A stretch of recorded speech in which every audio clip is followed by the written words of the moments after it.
हो सकता है जिंदा। विक्रम लैंडर और प्रज्ञान रोवर से साधा जा सकता है संपर्क। जी हाँ, बिल्कुल ठीक सुना आपने।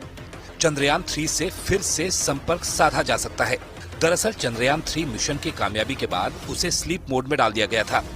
शिव शक्ति पॉइंट पर एक बार फिर सुबह हुई, जिसके बाद लगातार वैज्ञानिक विक्रम लैंडर और प्रज्ञान रोवर को जगाने की कोशिश कर रहे हैं, लेकिन संपर्क स्थापित के साइंटिस्ट लगातार प्रयास कर रहे हैं। भारत ने अगस्त में चंद्रयान 3 मिशन में कामयाबी हासिल की थी। चंद्रयान 3 से जुड़े जितने भी लक्ष्य थे वो पूरे हो गए। इसके बाद विक्रम लैंडर और प्रज्ञान रोवर को स्लीप मोड में डाल दिया गया। चांद पर सुबह होने के बाद अब फिर इन्हें जगाने की कोशिश हो रही है। यूरोपीय स्पेस एजेंसी का फ्रेंच गुयाना स्टेशन भी इन्हें जगाने के लिए लगातार सिग्नल भेज रहा है, लेकिन संपर्क स्थापित नहीं हो पा रहा। माना जा रहा है कि शायद ये फिर न उठें, लेकिन पहले भी ऐसा हुआ है कि जिन अंतरिक्ष यानों को पूरी तरह से खत्म माना गया वो फिर चलने लगे।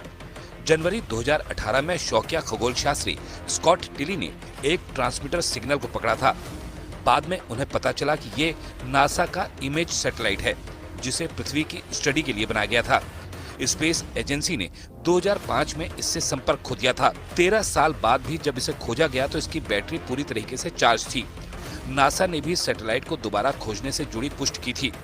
नासा ने तब कहा था कि इसके वैज्ञानिक यंत्रों को ऑन किया जाएगा। दरअसल स्कॉट लगातार भारत के चंद्रयान 3 पर भी नजर बनाए हुए हैं।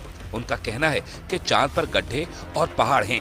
कई बार सतह के बराबर न होने से रेडियो सिग्नल नहीं पहुंचता। उन्होंने एक ट्वीट में कहा कि अगर मैं इसरो की जगह होता तो चंद्रयान 3 के लैंडर को लेकर क्या करता, मैं अगले चंद्र दिवस तक सिग्नल भेजता रहता, चंद्र रात्रि के बाद सुबह फिर सिग्नल भेजता। इस थोड़े से प्रयास से बड़ा लाभ मिल सकता है। इसके साथ उन्होंने नासा की सैटेलाइट को खोजने के बारे में भी बताया। साल 2020 में उन्होंने अमेरिका की एक मिलिट्री सैटेलाइट खोजी थी जो खराब और बंद मानी जा रही थी। अब आपको बताते हैं कि आखिर चंद्रयान को हुआ क्या है। पृथ्वी अपनी धुरी पर घूमती है, इस वजह से दिन और रात जल्दी आते हैं। चांद पर ऐसा नहीं होता। चांद अपनी धुरी पर नहीं घूमता, बल्कि सिर्फ पृथ्वी का चक्कर लगाता है। इसी वजह से हमें इसका एक हिस्सा दिखता है। जब चांद पृथ्वी से चमकता दिखे तो उस जगह सुबह होती है। चांद पर 14 दिन और 14 रातें मिलाकर एक दिन होता है। सुबह के समय वहाँ का तापमान 100 डिग्री सेल्सियस से ज्यादा गर्म होता है। वहीं रात में तापमान -200 डिग्री से नीचे चला जाता है। विक्रम और प्रज्ञान के यंत्रों को ऐसा नहीं बनाया गया जो इतनी ठंड में रह सकें। कारण माना जा रहा है कि ये खराब हो चुके होंगे।